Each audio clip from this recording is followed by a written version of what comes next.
मारो इसे और मारो इसे, ये इसी लायक है। अरे मारो यार। सरपंच जी, कालिया को चोरी करते हुए हम सब ने रंगे हाथ पकड़ा है। अब इसे गांव से बाहर निकाल देने में ही हम सबकी भलाई है। तो देर किस बात की है, अभी इसे धक्के मार के इस गांव के बाहर का रास्ता दिखा दो।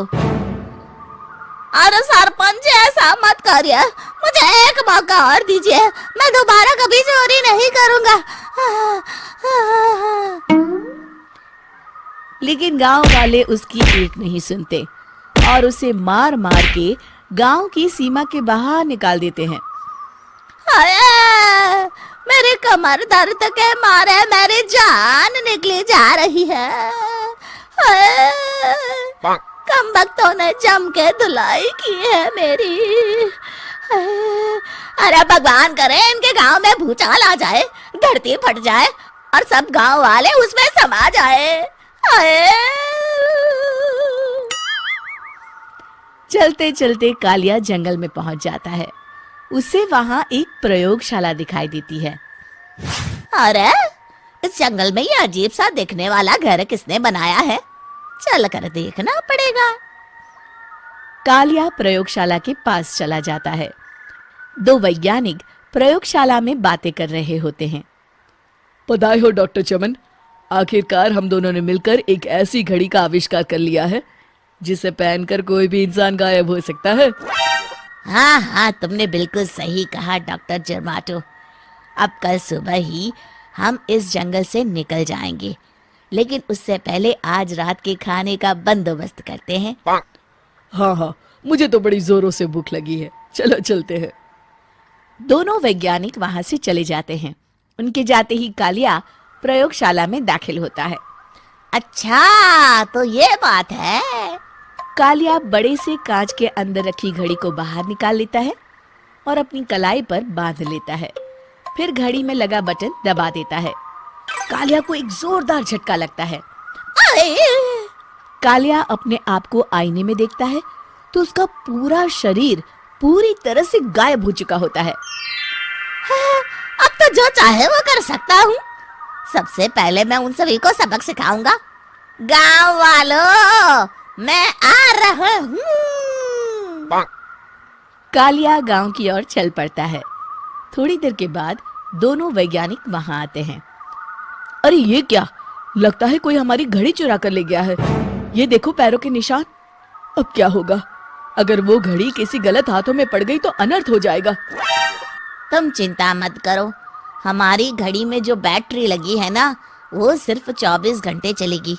उसके बाद वो घड़ी काम करना बंद कर देगी। उधर दूसरी तरफ गांव में सरपंच अपने घर में सो रहा होता है। तभी एक आहट से उसकी नींद खुल जाती है।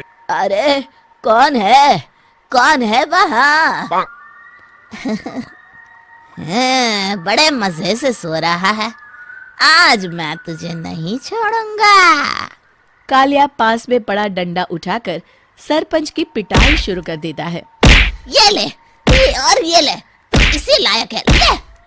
आप मर गए। अरे ये क्या हो रहा है? अरे कोई बचाओ मुझे, मेरे घर में भूत आ गया है। सही कहा, मैं भूत ही तो हूँ, ये ले। अरे भूत जी, मैंने आपका क्या बिगाड़ा है, मुझे छोड़ दीजिए। आपको क्या चाहिए? तेरे घर में जितना भी पैसा है ना, मुझे ला कर दे दे, तब मैं तुझे छोड़ दूंगा और यहाँ से चला जाऊंगा। सरपंच अपनी तिजोरी से पैसे निकालकर एक बड़े कपड़े में बांधकर जमीन पर रख देता है और कालिया वो सारा पैसा लेकर वहां से चला जाता है। दूसरी तरफ जमींदार गांव के चौराहे पर खड़ा कुछ लोगों से बात कर रहा होता है।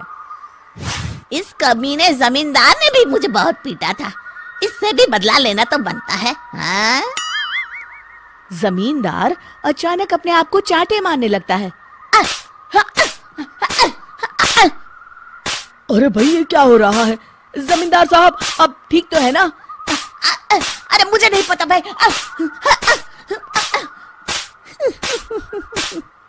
अरे मर गए रे, ये तो पक्का किसी भूत प्रेत का काम है। जमींदार के अंदर कोई भूत आ गया है। इससे पहले कि ये हमारे अंदर आ जाए, मनोहर भाई अपनी जान बचानी है तो भागो यहाँ से। ये क्या? अरे बाप रे बाप, मुझे तो भूतों से बड़ा डर लगता है। मैं तो चला यहाँ से। अगली सुबह इस घटना से पूरे गांव में दहशत फैल जाती है। सभी गांव वाले आपस में बात करने लगते हैं। अरे भाई, पता नहीं कहाँ से हमारे गांव में एक भूत आ गया है। उसने कल रात को सरपंच और जमींदार की खूब पिटाई की और उनके सारे पैसे भी लेकर चला गया। हाँ भाई हाँ, ये भूत तो मुझे बड़ा अजीब लगता है। मेरी समझ में नहीं आता कि भूत उन पैसों का करेगा क्या। अरे तेल में पकोड़े बना के तलेगा बेवकूफ। इस बात की चिंता करके कहीं वो भूत हमारे घर में ना आ जाए। तुम बिल्कुल सही कह रहे हो आर्या, मैं भी इसी बात से घबरा रहा हूँ। अच्छा, अब मैं अपने घर जा रहा हूँ। तुम सब भी अपने अपने घर चले जाओ। उस भूत का कोई भरोसा नहीं है। हाँ। तीनों वहां से चले जाते हैं। दूसरी तरफ कालिया सारे पैसों को एक खंडर में छुपा देता है। इतने सारे रुपए तो मैंने अपनी पूरी जिंदगी में एक साथ कभी नहीं देखे। इस तरह कुछ दिनों में मैं अमीर बन जाऊंगा। आज मैं उस मोटे बब्बन को अपना शिकार बनाऊंगा। सुना है दहेज में बहुत सारे पैसे और गहने मिले हैं उसे। रात होते ही कालिया बब्बन के घर में घुस जाता है। हाँ, मिल गई तिजोरी। अब जल्दी से इसे खोलकर सारे पैसे निकाल लेता हूँ। अरे खुल जा खुल जा। खुल गई। कालिया पैसे थैले में भर ही रहा था कि तभी बब्बन उसके बगल में आकर खड़ा हो जाता है। भाई क्या कर रहा है? हाँ? अरे हट। अरे तेरी इतनी हिम्मत, मैं तेरे सामने खड़ा हूँ और तू फिर भी मेरी तिजोरी से पैसे चुरा रहा है। अरे मैं तो गायब हूँ, तू मुझे कैसे देख रहा है? कालिया अपनी घड़ी को देखता है। अरे इसे क्या हो गया है? हाय, लगता है बैटरी खत्म हो गई।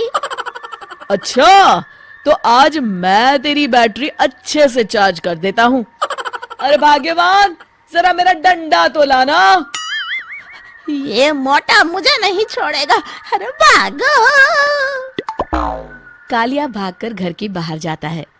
बाहर सभी गांव वाले हाथ में डंडा लिए खड़े होते हैं। अच्छा, तो तू वो भूत है?